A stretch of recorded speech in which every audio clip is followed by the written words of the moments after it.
제2의 판교를 꿈꾸는 반도체 R&D 수도 이천을 만들고 역세권 개발 2030 마무리를 할 수 있는 사람은 저 최영근뿐입니다. 존경하는 이천 시민 여러분, 그리고 사랑하는 국민의힘 당원 동지 여러분, 또 이 자리에 함께해 주신 언론인 여러분, 저 최영근 정체 국민의 노인 이천의 방향을 바로잡고 미래를 설계할 단 한 번의 기회, 그 절박한 마음으로 오는 6월 3일에 실시되는 지방선거에서 이천시장 출마를 엄숙하게 선언합니다. 시장은 4년마다 계속 나오겠지만 지금 이 위기의 이천을 구할 시장은 오직 저 최영근뿐이라고 감히 말씀을 드리겠습니다. 1996년에 같은 출발선, 그러나 지금 우리는 어디에 있습니까? 1996년 시승격 당시 이천과 용인은 같은 출발선에 있었습니다. 하지만 30년이 흐른 지금 용인은 인구 110만의 특례시로 비상하는 동안 우리 이천은 23만 명이라는 벽에 갇혀 성장의 동력을 잃고 있습니다. 최근에는 미분양 관리지에 대한 경보등이 켜졌고 인근 용인에는 세계 최대의 반도체 클러스터가 들어서며 우리 인재와 자본을 끌어당기고 있습니다. 지금 이천은 비상사태입니다. 이 정체를 끊어내지 못한다면 우리 후손들에게 변방의 도시를 물려주게 될 것입니다. 공약은 누구나 할 수 있습니다. 하지만 구체적인 설계도는 최영근만 들고 있습니다. 누구나 이천 발전을 약속하고 공약으로 제시합니다. 하지만 이천의 지도를 바꾸고 규제의 틈새에서 수조 원의 재원을 끌어올 시장은 저 최영근뿐입니다.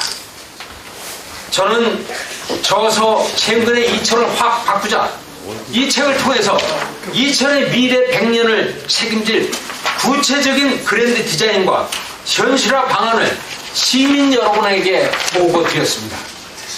이 설계도는 다른 후보들의 공약과는 차원이 다른 실행 가능한 이천의 발전 전략입니다. 최영근만이 할 수 있는 명품 도시 이천의 4대 차별화 전략은 다음과 같습니다. 첫째, 판교를 넘어선 이천 테크노밸리를 만들겠습니다. 단순히 산업단지만 돌아가는 도시가 아닙니다. 하이닉스 세수 1조 원을 마중을 삼아 7조 5천억 원의 투자를 이끌어내겠습니다.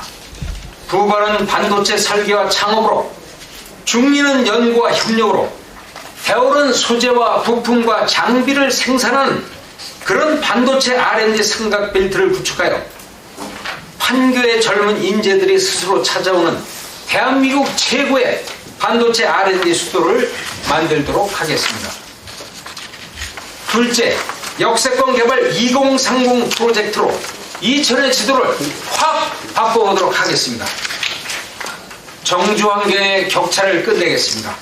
이천역은 업무 상업 주거로, 부발역은 국제 R&D 비즈니스 허브로, 신둔역은 문화예술 전원 게이트웨이로 하는 콤팩트 트리오 전략을 추진하도록 하겠습니다. 특히 부발 역세권에 신도시급 명품 주거단지와 스타필드급 복합 쇼핑몰을 유치하여 반도체 인재와 자본이 서울과 판교를 부러워하지 않아도 되는 고품격 생활권을 시민 여러분에게 제공하도록 하겠습니다. 셋째, 교육 때문에 떠나는 이천을 찾아오는 교육도시로 대전환하겠습니다. 우수한 인재들이 이천을 떠나는 서글픈 현실을 이제는 멈춰야 합니다. 창의성이 결합된 영유아 보육과 함께 글로벌 인재에게 필요한 공동체 역량, 진로 역량, 학습 역량을 지자체가 책임지는 3단계 완전 책임 교육 모델을 도입하도록 하겠습니다. AI 반도체 마이스터고와 폴리텍 대학을 설립하여 우리 아이들이 이천에서 세계적인 인재로 성장할 수 있도록 사람에게 투자하겠습니다. 넷째, 정원과 예술이 결합된 설봉산 국가정원을 만들겠습니다. 이천의 자부심인 설봉공원을 순천만 국가정원을 넘어서는 설봉산 국가정원으로 격상시키겠습니다. 예술과 치유가 공존한 이곳은 시민들에게 영혼의 안식처가 되고 연간 600만 명 이상이 찾아오는 이천의 새로운 랜드마크가 될 것입니다. 이제 이천시장은 관리자가 아닌 창조적 설계자가 필요합니다. 이천의 잠재력을 일깨우기 위해서는 보고만 받고 지시만 하는 관리자가 아닌 법령과 제도의 테두리 안에서도 시민을 위한 길을 찾아내는 창조적 설계자가 필요합니다. 경기도 간부공무원과 화성 남양주와 같은 대도시 부시장으로서 수십조 원의 예산을 설계하고 신도시 밑그림을 그려본 저 최은근이 때로는 전략을 짜는 코치로 때로는 현장을 누비는 선수로 시민 여러분과 함께 뛰겠습니다. 이천의 운명을 바꿀 마지막 3년 최은근이 책임지겠습니다. 용인 클러스터가 본격 가동되는 2028년 이전 앞으로의 3년이 이천의 명운을 결정할 마지막 골든타임입니다. 이번 설 명절에 가족과 이웃들에게 전해주십시오. 제2의 판교를 꿈꾸는 반도체 R&D 수도 이천을 만들고 역세권 개발 2030 마무리를 할 수 있는 사람은 오직 최은근뿐이라고 말씀드릴 수 있겠습니다. 최은근의 설계도로 이천의 자부심을 되찾아오겠습니다.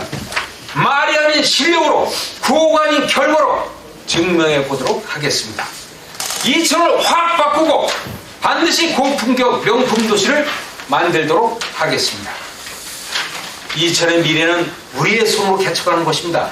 저 최은근이 그 선두에 서겠습니다. 감사합니다.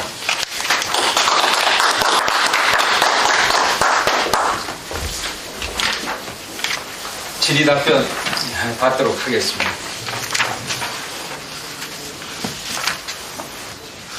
존경하는 기자님들, 혹시 제가 답변드릴 사항이 있으시면 질의해 주시면 성의껏 답변을 드리도록 하겠습니다.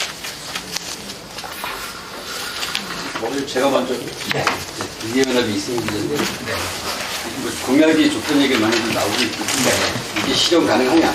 네. 의문을 제기가 좀 그렇게 있거든요. 네. 그거는 상관없습니다.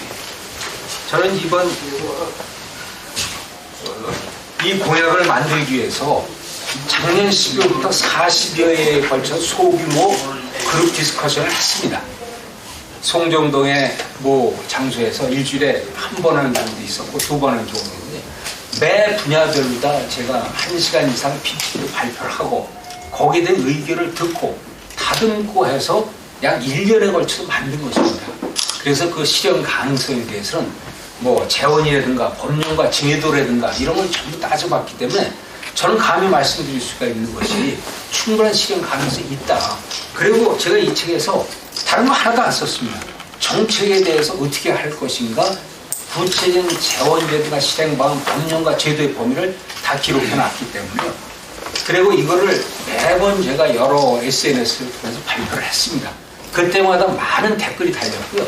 그 댓글을 통해서 다시 검증을 하고 검토를 하고 다듬었기 때문에 충분히 실현 가능하다고 저는 자신할 수 있습니다. 네. 하나로 신문의 정연호 기자입니다. 네. 저 용인하고 이천하고 왜 이렇게 격차가 벌어졌는지 연구를 많이 하셨을 것 같은데 네. 여기 한 가지만 꼽는다면 어떤 게 문제점이 있다고 생각하십니까? 용인의 결정적인 발전이 된 게 용인 반도체 클러스터입니다. SK 하이닉스가 용인 반도체 클러스터를 하면서 그 다음에 삼성 반도체 클러스터가 이동 남산 쪽으로 들어왔습니다. 그래서 SK 하이닉스 용인 반도체 클러스터가 116만 평, 삼성의 이동 원삼의 삼성 반도체 클러스터가 220만 평입니다. 결국은 용인 하이닉스가 그걸 시작을 했는데 용인 하이닉스 반도체 클러스터 만들 때 그 자금 어디서 번 겁니까? 그 자금 2027년, 한 2017년, 2018년 그리고 2021년, 2022년 반도체 그 소위 슈퍼사이클 때 SK 하이닉스 무려 50조 원의 영업이익을 얻었습니다. 그 돈 갖고 만든 겁니다. 그때 여러분 여기 이천에 있는 하이닉스 공장 가보십시오. 울타리를 가둬두고 밖으로 나가지를 못하게 사실상 한 평의 땅도 우리가 제공하지 못했습니다. 그렇기 때문에 용인으로 간 거고요. 그것이 결정적으로 용인을 발전시킨 계기가 되지 않았나.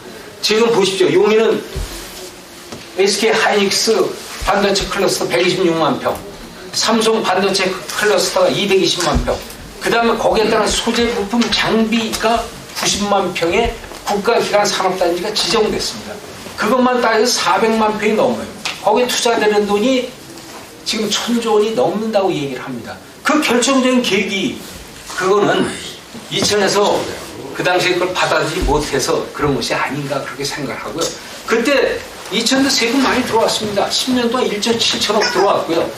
반도체 슈퍼사이클 때 5,900억, 4,500억, 1조 500억이 들어왔습니다. 하이닉스는 용인으로다 새롭게 그 전기를 만들었을 때 이천은 그거 만들지 못했습니다.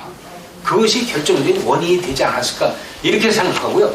두 번째는 안성이나 용인은 안성과 여주는 적절하게 용수 갈 때 그 용수를 지렛대 삼아서 자기들이 충분한 얻을 걸 얻었습니다. 그러나 이천은 아시다시피 용수로가 여주서부터 용인까지 가는데 37km 중에서 이천을 통과하는 구간이 22km입니다.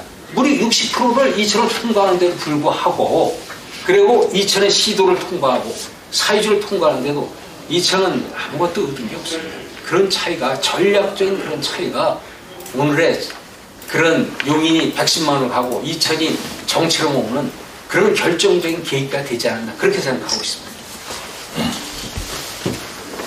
네. 경길보 김종우 전입니다. 네. 지금 아까 마이스터고를 설립하신다 그랬는데 이천과학고 논란이 있습니다. 네. 만약 시장이 되시면 어떻게 하실 생각이신지 하고요. 또 하나는 지금 여론조사나 뭐 기타 등등 이야기들이 나오는 게 다른 경쟁자보다 지금 인지도나 지지도가 낮은데 이거에 대한 끌어올릴 보관은 있으신지. 네. 두 가지 말씀드려요. 그 마이스터보, 지금 마이스터보가 한 60개가 전국에 있습니다. 60개가 있는데 특히 반도체 관련해서 마이스터보는 물론 금왕에 있는 충북 마이스터보도 있지만 최근에 마이스터보 개교를 한 게 2025년 개교를 한 것이 대구 공고입니다. 대구 공고를 대구 반도체 마이스터보로 바꿨는데요. 270억 들었습니다. 근데 대구하고 그 해당 그 구청이 낸 돈이 13억 원밖에 안 됩니다. 그럼 270억은 대부분이 어디서 왔느냐? 중앙이나 도에서부터 받은 돈입니다. 근데 제가 알기로는 과학고가 예산이 확실하게 시에서 어떤 정보를 제가 얻지 못했습니다만 대체로 1,000억 원이 넘는다고 이야기를 하고 있습니다. 그러면은 양쪽을 비교를 어떤 게 유리한가를 해볼 필요가 있겠죠. 그러나 지금 현재 그 과학고에 대해서는 저도 그게 구체적으로 앞으로 향후 그 과학고의 그 프로세스라 할까요? 언제 어떻게 되고 그 다음에 구체적으로 예산이 얼마가 들어가고 특히 지역 할당제가 있느냐 없느냐 그런 모든 사항들이 명확한 게 지금 있질 않아서 제가 판단하기가 조금 아직 미흡합니다. 그렇게 보면 되고요. 아까 지지도하고 인지도 말씀하셨는데 제가 작년 12월부터 1년간 매달린 건 정책 개발이었습니다. 그리고 스킨십이라든가 실제로 사람 만나는 건 부족하지 않았나. 이제는 정책 개발 다 끝났습니다. 이거에 대해서 더 확산을 시키고 하면은 인지도와 지지도도 올라가지 않을까 이렇게 생각하고 있고요. 현재 인지도, 지지도보다는 추세가 더 중요하지 않습니까? 제가 개인적으로 판단은 추세가 우상향으로 점점 올라가기 때문에 저도 더 노력을 하고 그래서 인지도와 지지도를 끌어올리고 이 정책의 실현을 해보도록 하겠습니다. 그렇게 답변을 드립니다. 공부가 시작됐거든요.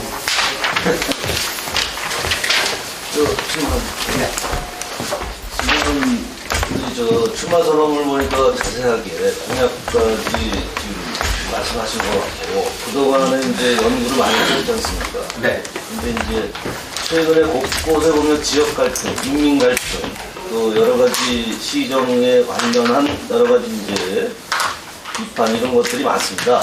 그런 거에 대한 그 민민 갈등 또 이런 거를 좀 소화시킬 수 있는 보관이 무엇이 있는지 말씀해 주십시오. 어떤 일이 이루어지려면 전 두 가지가 반드시 수반이 돼야만이 이해 갈등을 좀 줄일 수 있다고 생각합니다. 하나는 내용적 정당성입니다. 두 번째는 절차적 정당성인데 흔히 내용적 정당성에 대해서는 완벽한 준비를 하고 충분한 당위성도 갖고 있고 충분한 홍보도 하고 이해 설득을 시키지만 절차적 정당성이 부족한 경우가 많습니다. 특히 절차적 정당성이 부족한 거는 특히 그 정보의 비대칭성 충분히 알려야 되는데 사전에 알리지 않는 것이 문제가 되지 않느냐. 그래서 민민 갈등을 줄일 수 있는 건 아예 처음에 설계 단계부터 모든 정보를 공개하고 소통하는 거죠. 그래서 소통은 깊고 넓고 충분한 시간을 갖고 하되 일단 결정된 건 신속하고 정확하게 하는 것이 필요하지 않나. 그렇게 된다면 현재 이해 갈등은 줄일 수 있다고 봅니다. 그래서 저는 소위 그 내용적 정당성하고 절차적 정당성이 5대5로 균형을 잡아서 가야 되는데 흔히 내용적 정당성이 70%고 절차적 정당성을 30%만 차지하는 바람에 그런 자꾸 갈등이 생기는 것이 아닌가 이렇게 보고 있습니다.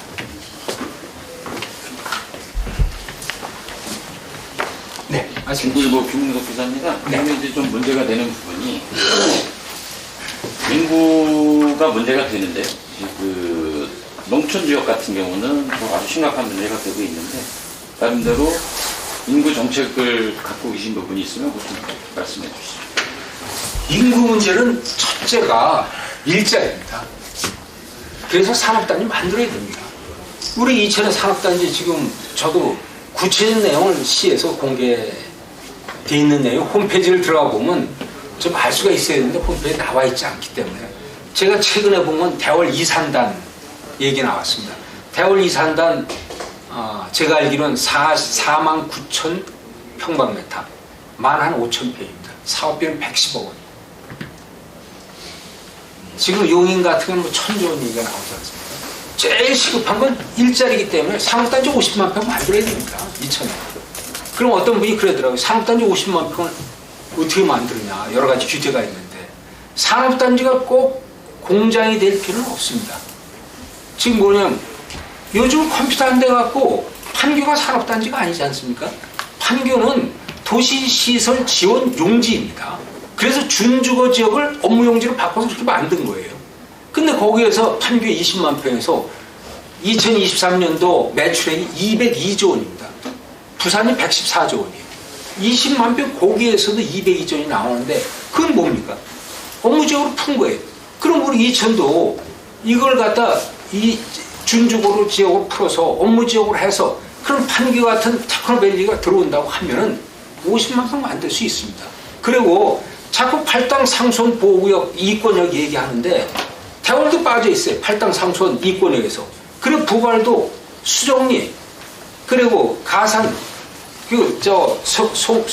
송원인가요? 거기는 다 이권역에서 빠져 있어요. 거기가 얼마나 넓은 벌판입니까?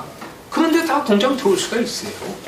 그런 식으로 해서 법령과 제도의 범위 내에서 우리가 법령과 제도는 국회에서 하는 일이기 때문에 지자체에서는 주어진 법령과 제도의 범위 내에서 융통성을 발휘하면 이천도 얼마든지 50만 평의 테크노밸리 만들 수 있다고 보고 있습니다. 그래서 제 책에도 그걸 내놨습니다만 20만 평의 판교와 같은 팹리스 즉 반도체 설계단지 20만 평 만들고 15만 평 정도는 지금 하이닉스 보십시오. 공장 좀 넓힐 수 있는 걸 만들었다가 지금 하이닉스에서 4,000명 연구 인력이 있지 않습니까?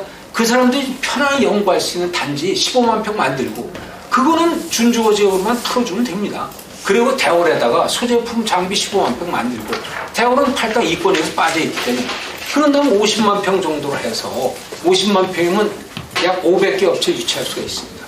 그리고 거기 고용인력이 2만 5천 명입니다.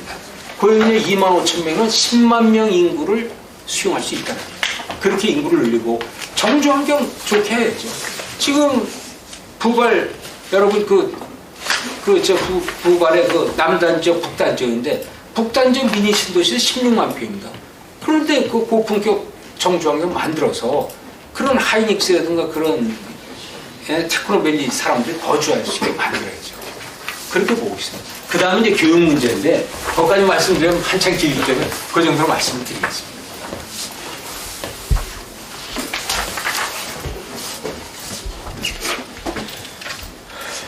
좀 어려운 질문 하나 네, 되겠습니다. 말씀해 주시죠. 지금 제가 이제 궁금한 것은요. 출판 기념회 때도 봤지만 그 모여있는 오신 분들이 사실 이천에 아주 원토백이들만 실질적으로 다 왔어요. 다 왔는데 기관장들은 뭐 하나도 안 모였지만 그런데 중요한 건 지금 공천이라고 보는데요. 네. 공천에 대해서 어떻게 낙관을 하시는 건지 뭐 희망만 가지고 계시는 건지 어떻게 생각하시는지 제 어려운 질문 같은데 하나 좀 드려보겠습니다. 어떻게 생각하고 있는지 좀. 저도 단도직입적으로 말씀드릴까요? 네. 공천에 낙관하지 않으면 제가 이 자리에 와 있겠습니까? 그거는 제가 확신이 있기 때문에 이 자리에 와서 이렇게 기자분들을 만나는 거고요. 아까 토백이 오셨다고 하는데 저는 그렇게 보고 있습니다. 이천의 가장 큰 문제점은 기득권입니다. 기득권이 이천의 발전 방향에 대해서 명확하게 알지 않으면 어떤 결과가 나오고 있습니다. 기득권부터 설득을 해야 되지 않겠냐. 그래서 기득권이 당신들이 갖고 있는 걸 내려놓고 이천 발전을 생각해보자. 진심은 뭐가 이천 발전이 문제가 되는 건가. 그리고 내가 이천 발전에서 오히려 걸림돌이 되지 않나. 그런 면에서 저는 저녁 때 시간을 안 잡았고요. 3시에 잡았습니다. 기득권들을 먼저 설득해서 그분들이 자기가 갖고 있는 거에서 양보하지 않으면 이천 발전 없습니다.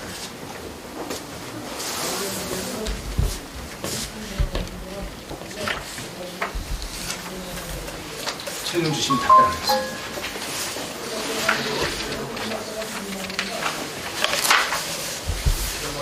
항상 경기일보 김종우 기자인데요. 네.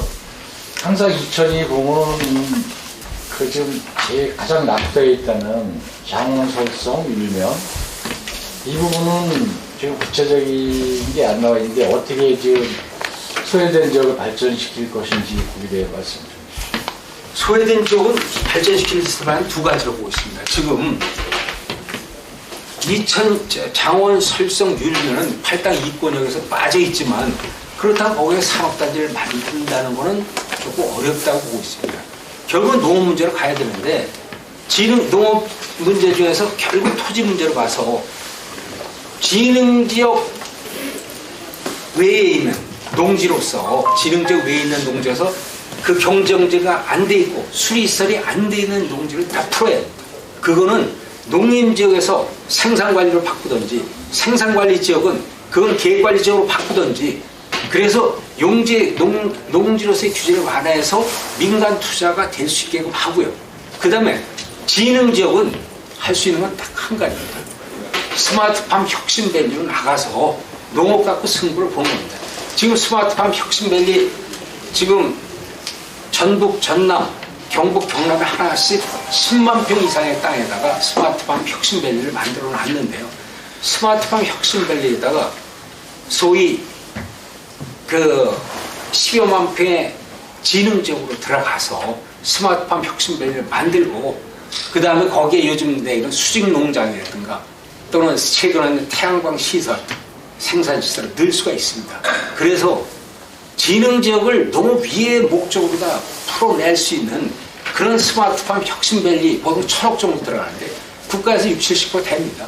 그걸 끌어들여야 됩니다. 그리고 중부지역에 해야 되는데 여주, 이천, 포천, 연천 이 정도의 후보지가 있는데 이천 빨리 해야 됩니다.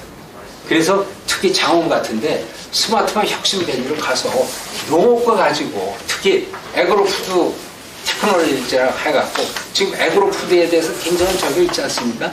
이런 걸 갖고 10만 평 내지 15만 평의 농업으로 인한 그런 부가가치를 창출시키는 그쪽 방향으로 나가야 되지 않을까. 그리고 농림지역에서 수리시설이 안 돼 있거나 경제가 안 되는 지역은 다 풀어야 됩니다. 그거는 농지법을 풀 수 있는 게 아니고요. 그거는 도시계획을 풀어야 돼요. 농지법만 매달려서 되지 않죠. 그거는 융통성 문제이기 때문에 할 수 있습니다. 나이스 방송 소지섭 기자입니다. 지금 잘 아시는 바와 같이 용인 온선면에 대단히 이제 반도체 공장이 지어지고 있습니다. 앞으로 이제 10년이나 20년 아니면 그 이후를 바라본다라고 하면 이천의 하이닉스가 그쪽으로 흡수되거나 아니면 이전하지 않는다는 보장을 할 수 없는 상황에서 우리만의 독자적인 어떤 경제 주축이 될 수 있는 사업이 필요한데 그것을 이제 국가정원 프로젝트를 하신다고 말씀하셨는데 거기에 대해서 간단히 설명 좀 부탁드리겠습니다. 그 팩공장 지금 1공장 한참 짓고 있는데요. 용인 반도체 클러스터 팩공장 1공. 그게 2027년 4월 준공입니다. 그 면적이 어느 정도냐면 그건 클린룸이 3층으로 되어 있습니다. 지금 우리 이천에 있는 M16 공장 클린룸이 2층이에요. 그리고 여기에 M16 공장에는 EUV 노광 장비가 보통 2천억짜리가 지금 들어가 있습니다. 요 방만한 게 2천억짜리 기계가 들어가 있습니다. 지금 용인은 4천억짜리 그 노광 장비가 들어갑니다. 그리고 이 M14 공장, M16 공장 연면적이 M14 공장하고 16 공장 합쳐봐야 지금 32만 평 정도 됩니다. M16 공장이 20만 평이고 M14 공장이 연면적이 12만 평인데 지금 용인 클러스터에 짓는 그 한 공장이 43만 평입니다. 어마어마한 규모죠. 우리 이게 두어보다 더 크니까. 그렇게 되면 결국 생산에 대한 그 전반적인 거는 용인으로 흘러가게끔 돼 있습니다. 남는 거는 여기는 R&D 인력입니다. 가장 중요한 것이. 지금 R&D 인력 전 세계 최고의 HBM 설계자 이런 그 연구 인력이 4,000명이 근무하는데 이 사람마저 떠나면은 이천에 아무것도 남는 게 없습니다. 그래서 제가 아까 말씀드린 게 바로 하이닉스 옆에 15만 평 만들어 놓자. 제가 여기 조감도까지 그려놓습니다. 15만 평 만들어서 그 연구인력이 나와서 편안하게 연구할 수 있는 환경을 만들어 주자. 그것마저 떠나면 끝난다. 그리고 그거와 함께 그 옆에 약 20만 평 판교 테크놀로지와 같은 판교 테크노밸리와 같은 팹리스 반도체 설계가 지금 제일 유망합니다. 그 인력을 지금 주로 판교의 그 젊은 인력들인데 그 젊은 인력들이 워낙 토지 가격이라든가 이런 입주 이렇게 할 수 있는 그게 비용이 많기 때문에 그 사람들 끌어들여서 연구 인력 R&D 집중하다 이천이 나가지 않으면 앞으로 미래 없습니다. 그래서 용인은 생산기지로 그리고 이천은 소위 반도체 R&D 소위 두뇌 부분이죠. 그 부분은 나가야 되지 않을까. 이렇게 보면은 양쪽이 하나는 생산, 하나는 연구 이렇게 하고 상호 협력이 되지 않을까 이렇게 보고요. 아까 설공산 국가정원은 사람들이 많이 오해를 하는데 꽃가나무 심자는 거고요. 그 근본적인 물론 우리가 그 후손들한테 100년을 갈 수 있는 어떤 그런 걸 물려주자는 뜻도 있지만 노인들 문제 해결하는 데는 가장 중요한 것이 보십시오. 노인 문제는 딱 두 가지입니다. 존엄한 삶. 그러려면 이거는 지원을 해줘야죠. 그래서 시혜적 복지가 되고 또 하나는 사회적 역할입니다. 일자리 주어지는데 정원 사는 만큼 노인들한테 일자리 주는 게 없습니다.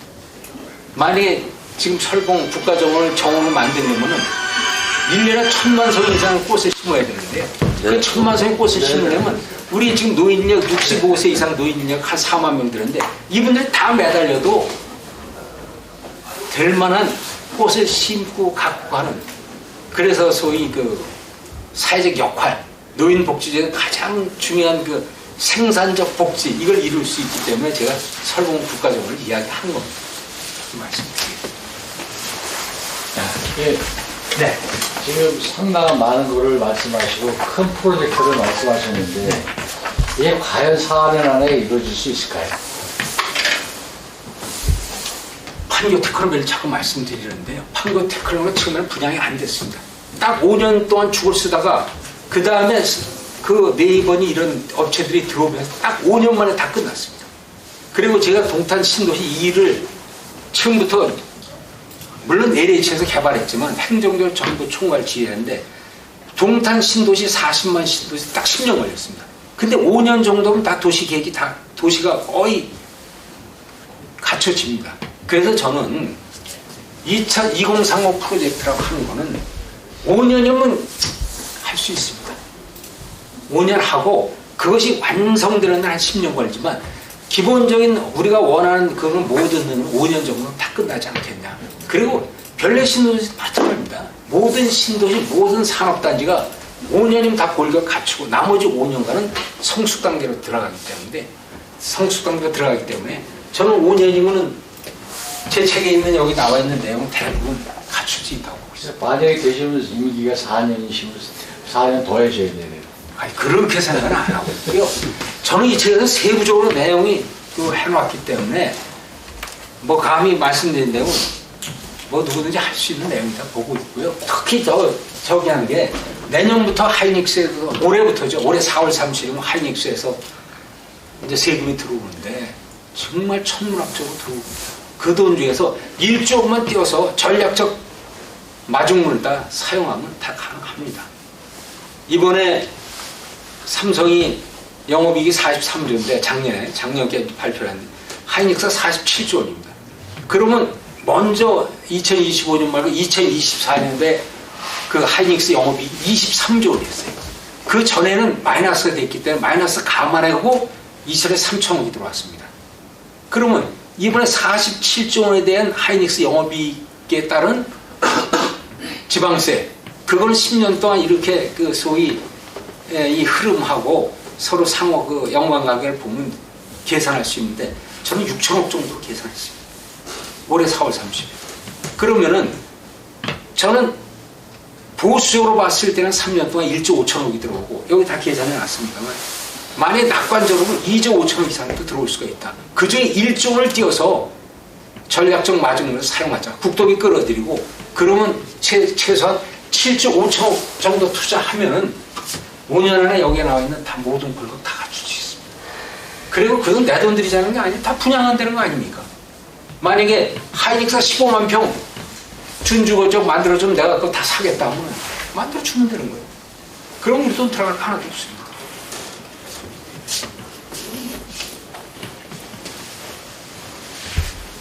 또 질문해 주시면 제가 답변 올리도록 하겠습니다.